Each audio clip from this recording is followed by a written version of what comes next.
Sir hernia అంటూ ఉంటారు. అది ఆడవారిలో మరి ముఖ్యంగా చూస్తూ ఉంటాం మనం. సో అసలు ఈ హెర్నియా అంటే ఏంటిది సార్? ఈ ఆడవాళ్ళలో వచ్చే హెర్నియాలు ఏవైతే ఉంటాయో అంటే యూజువల్‌గా హెర్నియా అంటే ఏంటి అంటే మనకు ఈ అంబ్లికస్ అంటే ఈ చుట్టుపక్కల అంటే కడుపు భాగంలో మనకు కొంచెం వీక్ పాయింట్స్ ఉంటాయి. కొన్ని వీక్ పాయింట్స్ ఉంటాయి. అందులో ఫస్ట్‌ది బొడ్డు. బొడ్డు దగ్గర మనకు పుట్టుకతోటే కొంచెం వీక్ పాయింట్ ఉంటుంది. సో కొన్నిసార్లు ఏమవుతుందంటే బొడ్డు దగ్గర వీక్ పాయింట్ ఉండే వరకు ఈ కడుపులో ఉన్న పేగులన్నీ ఒక ప్రెషర్ కుక్కర్‌లో పెట్టినట్టు ఉంటాయి. ఎక్కడైనా సందు దొరికితే బయటికి వద్దామా అని చూస్తుంటాయి. సో దానికి అంబ్లికస్ దగ్గర సందు దొరికే వరకు ఆ పేగులు బయటికి రానికి ట్రై చేస్తుంటాయి. సో అట్లా బయటికి రావడాన్ని హెర్నియా అంటుంటాం. ఇప్పుడు ఈ పేషెంట్ చూసుకుంటే కనుక ఈ బొడ్డు దగ్గర చిన్నగా స్వెల్లింగ్ వచ్చేసింది. ఈ స్వెల్లింగ్ వచ్చేసిన వల్ల ఏమవుతుంది, అక్కడ చిన్న డిఫెక్ట్ అయ్యే వరకు లోపల ఉన్న పేగులన్నీ బయటికి రానికి ప్రయత్నం చేస్తుంటాయి. ఇట్లా రావడాన్ని మనం హెర్నియా అంటాం. ఆడవాళ్ళలో చూసుకుంటే ముఖ్యంగా వచ్చేది అంబ్లికల్ హెర్నియాస్. ఈ అంబ్లికల్ హెర్నియాస్ మేబీ ఒబేసిటీ వలన కావచ్చు, వెయిట్ లిఫ్టింగ్ చేయడం వల్ల, ఎక్కువ హెవీ వెయిట్స్ లిఫ్టింగ్ చేయడం వల్ల కావచ్చు, కాన్స్టిపేషన్ మలబద్ధకం వల్ల కావచ్చు, అండ్ విపరీతమైన కాఫ్, ఎక్కువ రోజులు కాఫ్ ఉండడం, ఇట్లా ఈ 4-5 కండిషన్లో వస్తుంటాయి ఆడవాళ్ళలో చూసుకుంటే. And 5th one main important pregnancy. Pregnancy టైంలో ఏమవుతుందంటే కడుపు పెరిగే కొద్దికల్లా కడుపులో ఉండే మజిల్స్ ఏవైతే ఉంటాయో అవి కొంచెం వీక్ అవుతుంటాయి. వీక్ అయిన తర్వాత ఆ వీక్నెస్ అలాగే ఉన్నప్పుడు ఒకసారి అక్కడ డిఫెక్ట్ తోటి బయటికి రావడానికి ప్రయత్నం చేస్తుంటాయి. కాబట్టి ఈ హెర్నియాలు అనేవి చూస్తే ఆడవాళ్ళు ఎక్కువ వచ్చేది ఫెమరల్ హెర్నియా అని, అంబ్లికల్ హెర్నియా అని. ఇంగ్వెనల్ హెర్నియాస్ వెరీ రేర్గా వస్తుంటాయి. But umbilical and ventral hernias అనేవి మోస్ట్ కామన్. అంబ్లికల్ హెర్నియా అంటేనేమో ఇక్కడ వస్తుంది, వెంట్రల్ హెర్నియా అంటే ఈ ఏరియాలో వస్తుంటాయి, ఫెమరల్ హెర్నియా అంటే ఈ ఏరియాలో వస్తుంటుంది, ఇంగ్వెనల్ హెర్నియాస్ అంటే ఈ ఏరియాలో వస్తుంటాయి. అట్లా ఒక 4-5 హెర్నియాలు అనేవి ఇందులో కామన్. అందులో అమ్మాయిల్లో ఎక్కువ అంబ్లికల్ హెర్నియా కామన్. ఇక్కడ చూసుకుంటే కనుక మీరు ఇది మజిల్, ఓకేనా? ఈ మజిల్ చూసారా దూరం వెళ్ళిపోయింది, ఓకే? దూరం వెళ్ళిపోయే వరకు అంత డిఫెక్ట్ ఉంది. ఇక్కడ ఉన్న ఈ గ్యాప్ లో ఈ పేగులు అనేవి కవర్ చేస్తాయి అంటే ఇవి బయటకు వచ్చేస్తున్నాయి. ఇవన్నీ పేగులు. ఈ పేగులు ఏం చేసినాయి, మజిల్స్ వీక్ అయిపోయే వరకు బయటికి రానికి ప్రయత్నం చేస్తాయి. ఓకే, ఈ మజిల్స్ ఏమైనా దీన్ని పుష్ చేస్తూ ఉంటాయా సార్? ఎస్, ఇదంతా ఏం చేస్తుంటే స్కిన్ పుష్ చేసేసి మొత్తం బయటికి వస్తూ ఉంటాయి. మనం దగ్గినప్పుడు, మోషన్కి వెళ్ళినప్పుడు, యూరిన్కి వెళ్ళినప్పుడు అవన్నీ బయటకు వస్తాయి. ఓకే, వీక్ అవుతుంది ప్లేస్ అంతా. ఎస్, ఆ ప్లేస్ అంతా వీక్ అయిపోతుంది. మనం పడుకుంటే లోపలికి వెళ్ళిపోతాయి, మనం లేవగానే బయటకు వచ్చేస్తాం. దాని సిమ్టమ్స్ ఎట్లా ఉంటాయి అంటే కొంచెం ఏదో లాగినట్టుగా అనిపించడము, పేగులంతా కదులుతున్నట్టు, బొడ్డు చుట్టూ ఇదంతా బొడ్డు చుట్టూ అంతా ఏదో డ్రాగింగ్ టైపు లాగినట్టు అనిపించడము, దగ్గితే బయటికి రావడము, ఆ ఏరియాలో బొక్క ఉన్నట్టు ఫీల్ అవ్వడము, చేయి పెట్టుకొని చూస్తే ఒక రింగ్ మాదిరిగా బొక్క ఉన్నట్టు అనిపించడము, హోల్ లాగా అనిపించడము, అండ్ ఇంకా పెద్దగా అయితే కనుక అవి బయటికి వచ్చేయడం వలన కొంచెం కాన్స్టిపేషన్గా ఉండడము, చెయ్యి పెడితే కొందరికి ఈ ఏరియాలో పెద్ద హెర్నియాలు అయితే కనుక పేగులు కదిలేది కూడా మనకు తెలుస్తుంటుంది. అట్లాంటివి అన్నీ హెర్నియాలు అంటుంటాం, అంబ్లికల్ హెర్నియాలు. వీటికి చాలామంది ఏం చేస్తారంటే ఓపెన్ సర్జరీ అనేది మీరు వింటారు. ఓపెన్ సర్జరీలో మనం ఏం చేస్తామంటే ఇప్పుడు ఇది హెర్నియా అనుకోండి, ఈ రకంగా పెద్ద ఇన్సిషన్ ఇవ్వాలి. పెద్ద ఇన్సిషన్ ఇచ్చేసి ఇక్కడ వరకు మొత్తం కట్ చేసేసి ఆ హెర్నియాకు మెష్ చేస్తుంటాం. అది ఓపెన్ సర్జరీ. ఓపెన్ సర్జరీలో ఏంది, మెష్ అనేది జస్ట్ స్కిన్ కిందనే ఉంటుంది. బట్ మనం చేసే సర్జరీ ఏదైతే ఉందో లాప్రోస్కోపిక్ మెథడ్. ఈ లాప్రోస్కోపిక్ మెథడ్లో ఏం చేస్తామంటే మనం ఈడొక ఇన్సిషన్, ఈడొకటి చిన్న పోర్ట్స్ వేస్తాం.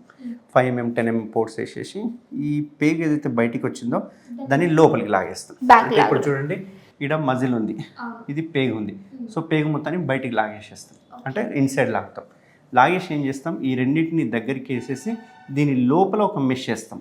అంటే మళ్ళీ బయటికి రాకుండా మనం ఓన్లీ మజిల్స్ ను మాత్రమే కుట్టేసామనుకోండి, కొన్ని రోజులు ఏజ్ పెరిగే కొద్దికల్లా మజిల్స్ మళ్ళీ వీక్ అవుతాయి. ఈ మజిల్స్ కి మనం ఏదైనా సపోర్ట్ ఇవ్వాలి. అప్పుడు మనం ఇచ్చేది మెష్ అంటాం దాన్ని. ఆ మెష్ ఏదైతే ఉందో అది సపోర్ట్ ఇస్తుంది. సపోర్ట్ ఇవ్వడం వల్ల హార్డ్గా తయారవుతుంది కాబట్టి ఫ్యూచర్లో హెర్నియాలు రాకుండా ఉంటాయి. ఇది మనం చేసేది లాప్రోస్కోపిక్ మెథడ్లో కాబట్టి, ల్యాప్లో అయితేనేమో ఎంత పెద్ద మెష్ అనే వేసుకోవచ్చు. ఓపెన్లో ఇప్పుడు నేను ఇంత పెద్ద మెష్ చేయాలనుకోండి, ఇంత పెద్ద కోత చేయాలి. అదే ల్యాప్లో మొత్తం కట్ చేయాలి. ఎంత పెద్ద మెష్ చేయాలంటే అంత కట్ చేయాలి. అదే ఈ పెద్ద మెష్ నేను ల్యాప్లో వేయాలంటే జస్ట్ 3 బొక్కలలో ఏం చేస్తామంటే లోపలికి వెళ్తాము, ఇక్కడ అంతా పెద్ద మెష్ పెడతాం. కాబట్టి ఇక్కడ అడ్వాంటేజ్ ఏంటంటే ల్యాప్ చేయడం వల్ల పెద్ద మెష్ చేయొచ్చు, లోపల కంటెంట్ చూడొచ్చు, ఏదైనా బ్లీడింగ్ అవుతుందా ఏదైనా చూసుకోనికి ఉంటుంది. ఆ మెష్ చేసిన తర్వాత చిన్న ట్యాకర్స్ అని ఉంటాయి, ఆ ట్యాకర్స్ కొట్టేసేస్తే పెద్ద మెష్ చేస్తాం కాబట్టి అక్కడ వాళ్ళకు రికరెన్స్ వచ్చే అవకాశాలు తక్కువ ఉంటాయి. అండ్ మేజర్గా ఇక్కడ ఇంపార్టెన్స్ ఏంటి అంటే, ఇప్పుడు నేను ఇంత పెద్ద ఓపెన్ చేశాను అనుకోండి, ఇక్కడ మెష్ చేశాను అనుకోండి, ఆ మెష్ మీద ఇన్ఫెక్ట్ అయ్యే అవకాశాలు ఉంటాయి, పస్ వచ్చే అవకాశాలు ఉంటుంది, అక్కడ బ్లడ్ కలెక్ట్ అయ్యే అవకాశం ఉంటాయి. కాబట్టి ఒక పైపులు పెడతాం బయటికి. బట్ ల్యాప్లో అయితే ఆ పైపులు పెట్టే అవసరం ఉండదు. 1 week to 10 days bed rest ఉండాల్సి వస్తుంది, డ్రెస్సింగ్ చేయించుకోవాలి, మళ్ళీ కుట్లు తీయించుకోవాలి, ఇవన్నీ ప్రాబ్లమ్స్ ఉంటాయి. ల్యాప్లో అయితే కనుక ఈరోజు ల్యాబ్ సర్జరీ ఏంటంటే రేపు డిశ్చార్జ్ చేయడం జరుగుతుంది, ఎల్లుండి నుంచి వాళ్ళ పనులు వాళ్ళు చేసుకోవచ్చు. అంటే ఇప్పుడు ల్యాబ్లో మనకేం సైడ్ ఎఫెక్ట్స్ ఉండవు సార్? మీరు ఎప్పుడైతే ఇప్పుడు సర్జరీ అన్నప్పుడు పైప్స్ వేయాలి అండ్ పసు పట్టే అవకాశం ఉంటుందని, సో ఇందులో ఉండదంటారా అలా? ల్యాబ్లో ఉండదు, 99.9% ఉండదు. ఎందుకంటే మెష్ ఇన్ఫెక్షన్ రేట్ చాలా తక్కువ ల్యాబ్లో. అయితే ఇక్కడ గమనించాల్సింది ఏంటంటే మెష్ అనేది ఒక ఫారిన్ బాడీ కాబట్టి ఆ ఫారిన్ బాడీని బాడీ యాక్సెప్ట్ చేస్తుందా లేదా అనేది తెలియదు కాబట్టి అది ఒక రిస్క్ ఉంటుంది. అది వెరీ రేర్, లక్షలో ఒకరికి అది పడకపోతే కనుక పసుపట్టే అవకాశాలు ఉంటాయి. సో అలాంటి టైంలో మరి కట్ చేసి తీయాల్సి వస్తుందా సార్? డెఫినెట్గా అప్పుడు ఒకవేళ పసుబట్టి ఒక 1 వీక్ 2 వీక్స్లో తెలిసిపోతుంది. ఒకవేళ పడట్లేదు అంటే కనుక మనం ఇమ్మీడియట్గా మెషిన్ తీసేస్తాం. అప్పుడు కూడా మనం ల్యాబ్లోనే చేసుకోవచ్చు. ఓకే సార్, మరి హెర్నియా వల్ల ఎలాంటి ప్రాబ్లమ్స్ అనేవి మన స్టమక్లో ఫేస్ చేస్తాం సార్? ఏమైనా ఎఫెక్ట్స్ ఉంటాయంటారు, సైడ్ ఎఫెక్ట్స్ లాంటివి? సో ఇక్కడ ఏమవుతుందంటే హెర్నియా చిన్న సైజు ఉంటే ఏమి ఇబ్బంది ఉండదు. చిన్న సైజు ఉంటే ఓన్లీ పెయిన్ రావడము, గుంజినట్టు ఉండడం ఇట్లాంటివి ఉంటాయి. హెర్నియా సైజు పెరిగే కొద్ది కల్లా ఒకవేళ మొత్తం బయటికి వచ్చిందంటే ఒకసారి ఏమవుతుందంటే ఇప్పుడు ఇది చిన్న హోలు అంబ్లికస్ దగ్గర పేగులము ఇంత పెద్దగా ఉంటాయి, అవి స్మూత్గా ఉంటాయి, స్లిప్పరీగా ఉంటాయి. సో ఈ దూరిలో బయటికి వస్తుంటాయి. కొన్ని రోజులు దూరడం బయటికి రావడం జరుగుతుంటుంది. అంటే మనం ఇప్పుడు వెనకాల నుంచి పుష్ చేసామనుకోండి, జస్ట్ ప్రెజర్ చేయగానే లోపలికి వెళ్ళిపోతుంది. సో అట్లా బయటికి లోపలికి వచ్చిన రోజులు ప్రాబ్లం ఉండదు. ఎప్పుడైతే బయటికి వచ్చి ఇక్కడ స్ట్రక్ అయిపోయినాయి అనుకోండి, ఆ పేగులు మళ్ళీ లోపలికి వెళ్ళవు, అప్పుడు బయటనే ఉండిపోతాయి. ఇప్పుడు ఈ పేషెంట్లో చూడండి మొత్తం బయటికి వచ్చేసినాయి, ఇవి లోపలికి వెళ్ళకుండా బయటనే స్ట్రక్ అయినాయి అనుకోండి, పేగు కులిపోయే అవకాశాలు ఉంటాయి, పేగు బొక్కబడే అవకాశాలు ఉంటుంది. ఇది life threatening condition, life threatening. మనం సరైన టైంలో కనుక సర్జరీ చేయకపోతే ప్రాణానికి కూడా ప్రమాదం. అంటే హెర్నియా అనగానే ఏదో చిన్న బొడుపులాగా వచ్చిందని చెప్పేసి లైట్ తీసుకుంటే అది ఖచ్చితంగా లైఫ్ థ్రెటనింగ్ అని అంటారు. సో అంటే దీనివల్ల సార్ మజిల్స్ ఏమైనా వీక్ అయ్యే అవకాశం ఉందంటారా? ఇప్పుడు ఇక్కడ మెష్ చేయడం వల్ల ఏమవుతుందంటే మజిల్కి ఎక్స్ట్రా స్ట్రెంథనింగ్ ఇస్తున్నట్టు ఉంటుంది. సో ఆ స్ట్రెంథనింగ్ వల్ల మజిల్స్ స్ట్రాంగ్ అవుతాయి. మజిల్స్ స్ట్రాంగ్ అవ్వడం వల్ల ఫ్యూచర్లో ఏజ్ పెరిగే కొద్దికల్లా కూడా హెర్నియాలు వచ్చే అవకాశాలు తక్కువ ఉంటాయి. సో మరి జాగ్రత్తలు తీసుకోవాలంటే ఎలా అంటారు సార్? అంటే ప్రతి ఒక్కదానికి మనం జాగ్రత్తలను చెప్తూ ఉంటాం, సో దీనికి ఏ విధంగా జాగ్రత్తలు తీసుకోవాలి అంటారు? హెర్నియాలు వచ్చిన తర్వాత తీసుకునే జాగ్రత్తల కంటే హెర్నియా రాకుండా ఉండాలంటే ఏం చేయాలి, అది ఇంపార్టెంట్.